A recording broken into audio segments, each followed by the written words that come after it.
আমাদের বাঙালিদের কাছে রবি ঠাকুর হলো একটা ইমোশন, যার গান আমাদের অভিব্যক্তি প্রকাশের মাধ্যম, যার কবিতা আমাদের জীবনের চলার পাথেয় এবং যার গল্প আমাদের অবসরের সঙ্গী। আমরা বাঙালিরা আমাদের রবি ঠাকুরকে ভগবান জ্ঞানে শ্রদ্ধা করে থাকি।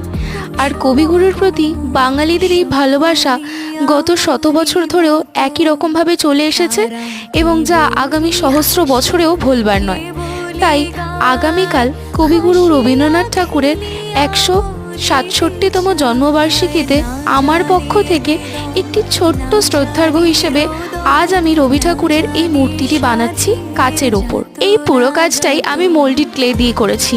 আর মোল্ডেড ক্লে দিয়ে কোনো মুখ বা আকৃতিকে ফুটিয়ে তোলা একটু কষ্টকর হলেও ভগবানের নাম নিয়ে এবং আমাদের কবিগুরুকে স্মরণ করে আমি কাজে লেগে পড়েছিলাম।